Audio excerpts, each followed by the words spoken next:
Hey everyone, welcome to what is honestly one of the most absolutely crucial explainers we've ever put together. Today, we're building a literal survival guide for one of the sports world's biggest and kind of most misunderstood hidden dangers. We're talking about exertional heat stroke. Whether you're a dedicated athlete pushing your limits out on the field or a coach responsible for your entire roster, the stuff we're unpacking today could quite literally be the difference between life and death. We're going to break down the science, the warning signs, and the exact step-by-step game plan you need when the unthinkable happens. All right, here's our roadmap for this explainer. 1. The threat in sports. 2.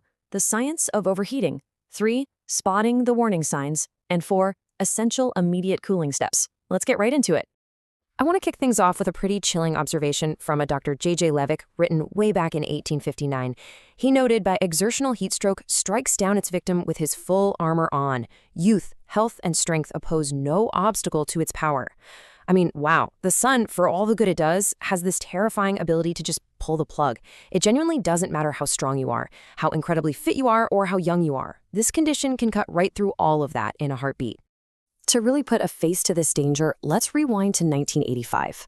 Picture a highly conditioned 16-year-old athlete, Douglas Casa. He's running the championship 10,000-meter track race at the Empire State Games. With just 200 meters left, he completely collapses.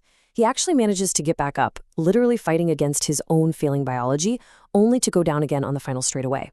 His core body temp had spiked to insanely dangerous levels. He was in full-blown exertional heat stroke. But here's the best part of this story.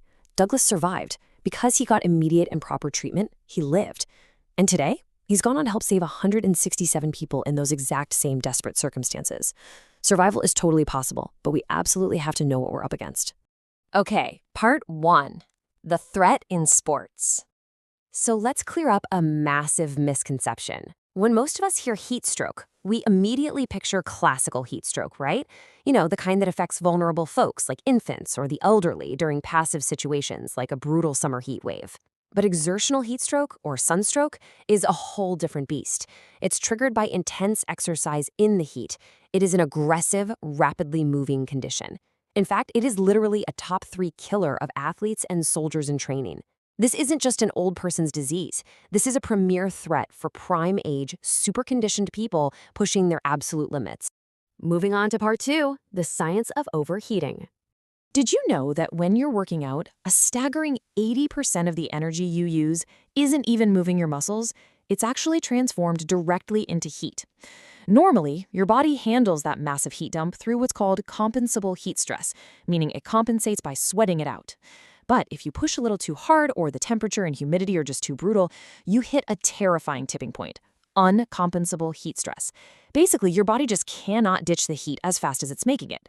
Your internal cooling system is totally overwhelmed, and your core temperature starts a dangerous rapid climb. So what's actually happening inside your body when this hits? Well, it triggers this terrifying cellular cascade. As your core temperature climbs past safety thresholds, the actual proteins and cell membranes in your body start to denature. They literally lose their shape and stop working. Because of this, the cells just begin to leak. And if these leaky, malfunctioning cells start spreading through your bloodstream, the results are absolutely devastating. We are talking liver damage, blood clots forming right inside the kidneys, massive damage to your GI tract, and ultimately complete vital organ failure. Which brings us to part 3, spotting the warning signs. Now, for every coach and athlete out there, knowing what to look for in the heat of the moment is quite literally half the battle. The absolute gold standard, the undeniable proof of exertional heat stroke, is a core body temperature greater than 40 degrees Celsius. And listen closely to this part, because it's important. The only feasible and truly accurate way to measure this out in the field is with a rectal thermometer. I know, it's not glamorous, but other methods like ear or oral thermometers, they are just not accurate enough in these extreme athletic situations. If you want to confirm what's happening and save a life, this is the clinical threshold you're looking for. You've really got to watch for a duality of symptoms here. On one hand, yes, you'll see massive physical distress, increased heart rate, low blood pressure, really rapid and shallow breathing. But the defining characteristic you absolutely must train your eyes to catch is central nervous system dysfunction. If your teammate is suddenly exhibiting wildly confused behavior, uncharacteristic aggression out of nowhere, or obviously a total loss of consciousness, you have to assume exertional heat stroke. That sudden neurological shift, that is your red alert warning sign. Finally, part 4, essential immediate cooling steps.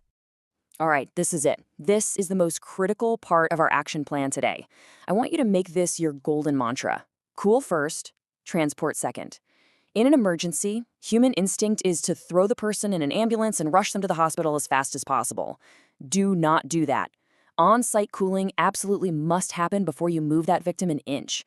Transporting a severely overheated athlete without cooling them down first is just a recipe for disaster. And why is that rule so incredibly vital? Because you are on a clock. You have exactly 30 minutes. The human body can only withstand a core temp over 40 degrees Celsius for roughly half an hour before that irreversible cell damage we talked about earlier permanently sets in. You do not have time to wait for a 15-minute ambulance ride and then another 15 minutes in the ER waiting room. You have to break the heat right then and there on the field. So here is your exact, no-nonsense, rapid cooling protocol. Step 1.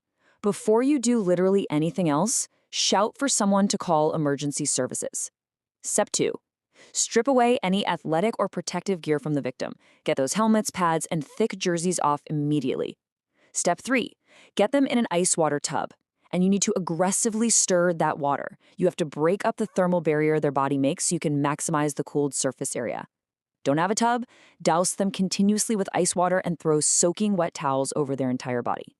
Step 4. While you're waiting for EMS, keep the victim as calm as you can and constantly monitor those vitals. Now, if you're lucky enough to have trained medical staff right there on site, they're going to keep this aggressive cooling protocol going until the victim's core temperature drops to exactly 38.9 degrees Celsius. That right there is the magic number. It's the safe threshold where that terrifying cellular cascade finally stops and the body can start to stabilize. And that brings us to the absolute best news in this entire explainer. 100%.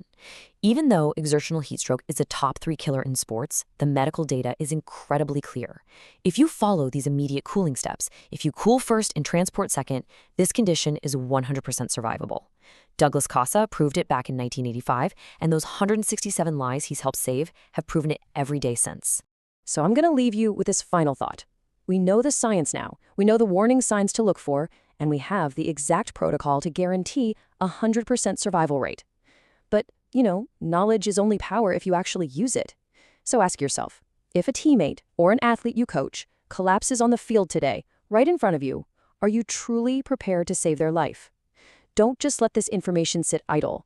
Take this guide, share it with your entire sports organization, get those emergency tubs ready, and make sure that when the heat strikes, you are ready to strike back faster. Thanks so much for joining me on this explainer, and seriously, stay safe out there.